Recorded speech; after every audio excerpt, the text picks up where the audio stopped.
the Sydney Opera House, now known as Bennelong Point. We acknowledge and welcome you to the lands of the Gadigal. Enjoy the show.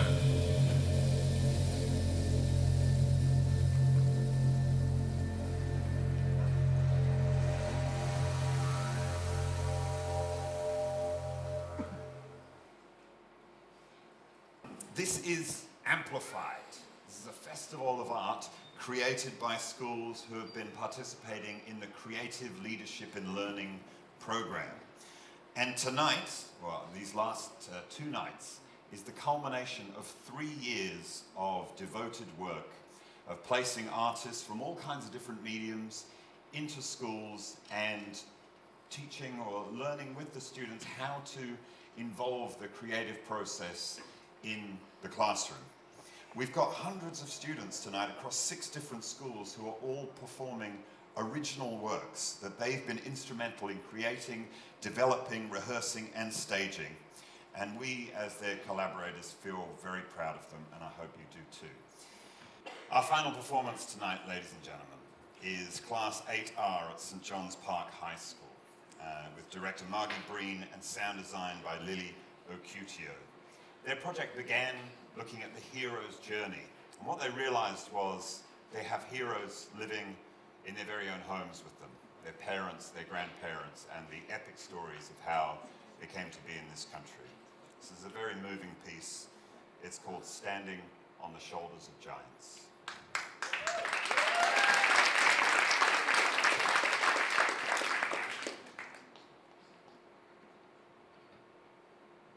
My family hero is my grandfather. My grandfather was born in Russia in 1930. Due to a strong Christian faith in his family, it became untenable for them to live in a country where their beliefs were different and they had become minorities. So they had no choice but to leave with the intention to return back to the motherland, city of Mosul in Assyria, today known as Iraq. They had to travel via Persia, today known as Iran. However, due to political climate at the time in Iran, they were not given the passage to pass through. They had to settle in Iran, where my grandfather spent his teenage years. In early 1970s, where changes were happening in the political scene of Iran, which eventually resulted in a revolution, an establishment of the Islamic Republic of Iran, and soon after, a war broke out between Iran and Iraq. Living conditions became difficult for Christian minorities, and it left no choice for my grandfather, in order to look after his family, that once again had to migrate. In late 1980s, he managed to move to Athens, Greece, and spend the next 10 years living there with his wife and his younger children. During this period, he lost his beloved wife of 48 years. Finally, in 1996, he arrived in Sydney, Australia, where he spent the rest of his life with his family. He passed away on Thursday, 2nd of May, 2019.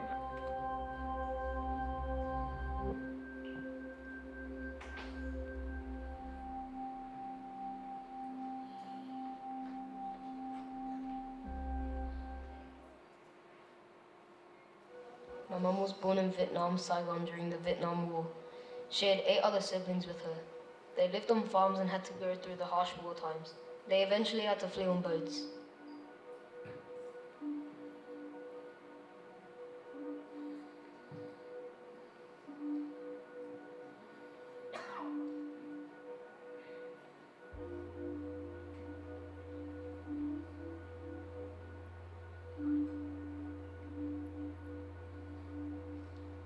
They feared the communist north, so they fled to the Philippines. But the boats were in high demand, so the prices were high. My grandparents, who couldn't really afford the boats, luckily had a compass lying around. So they traded the compass so they can beat it onto the boats, because the boats needed some sort of navigation. This is where they got on another boat and eventually made their way all the way to Australia.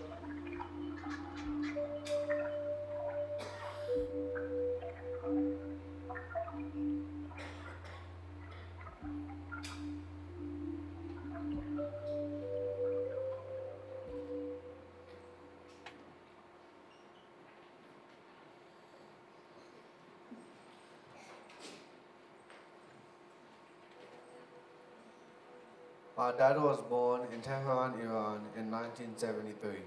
He moved to Sydney, Australia in 1996 because of war.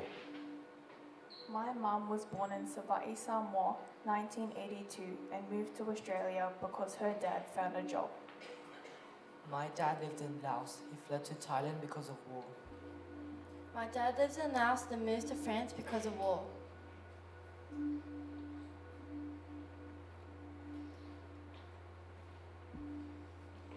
My dad then moved to Vietnam where he met my mum. Then they migrated to Australia to start a new life.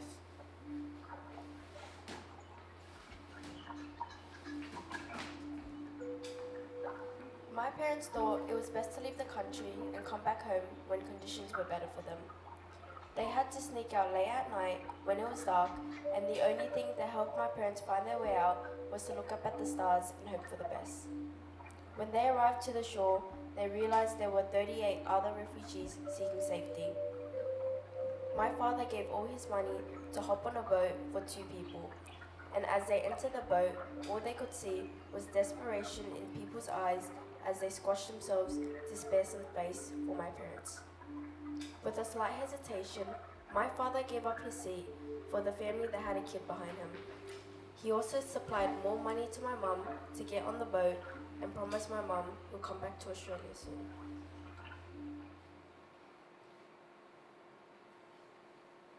My family was travelling to Australia when pirates came.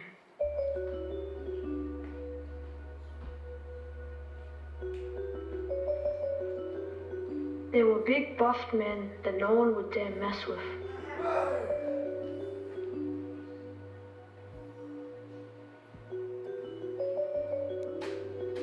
There was about 5 pirates and each one had a sharp bloody sword.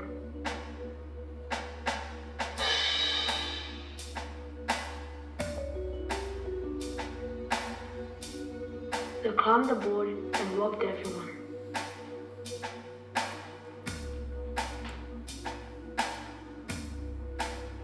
Hey guys! It wasn't like the movies. We aren't talking Peter Pan here. It was terrifying for people desperate to find a safer life. My family's boat was also raided by pirates. My dad managed to make it to Australia after a treacherous journey on a small boat.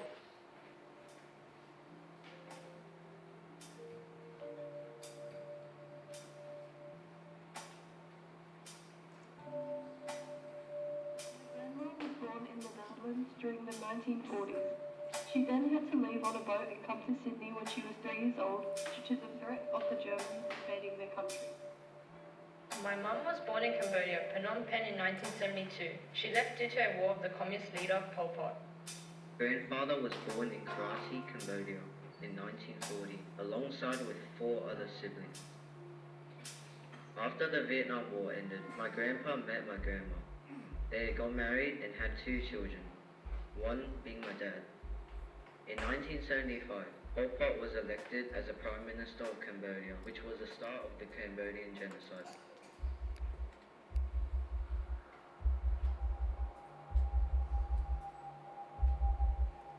Anon's grandma has endured a civil war in 1975 in Cambodia's capital, Phnom Penh.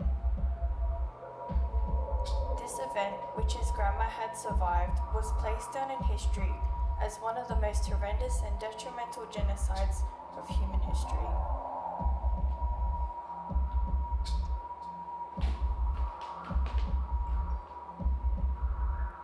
This genocide has taken 1 to 2 million lives, which at the time was a quarter of Cambodia's population.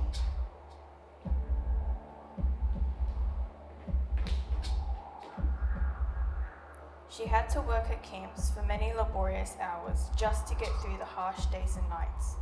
She was forced to do all of this against her own will and wasn't allowed to express how she felt, or else she could potentially risk execution and death.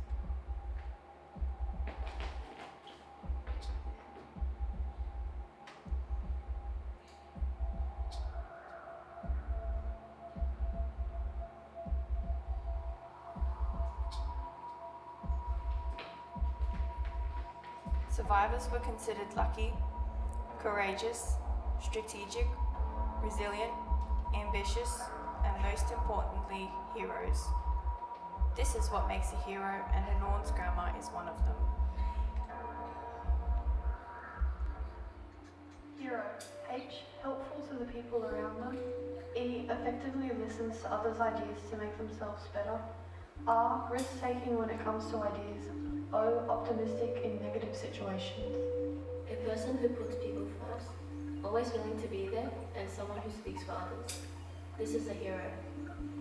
Helping, enthusiastic, risk-taker, who is open-minded for everyone.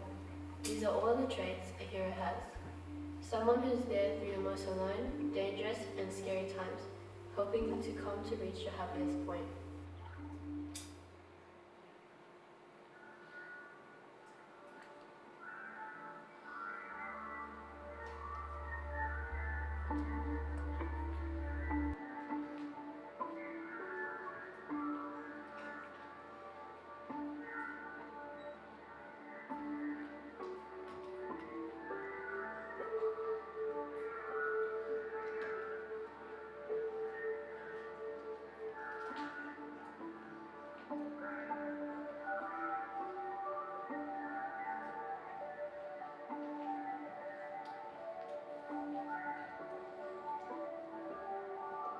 What makes a hero? A hero can be anyone with a strong and warm heart, a light as bright as the sun, who makes the enemy start. She needn't be perfect, but she must be courageous, and help cure the world before it is infected and erased from our pages. She must be strategic with smarts and brains, and doesn't care about material gains. She must be selfless and live wholesomely. She must help the helpless. That's what I think makes a hero.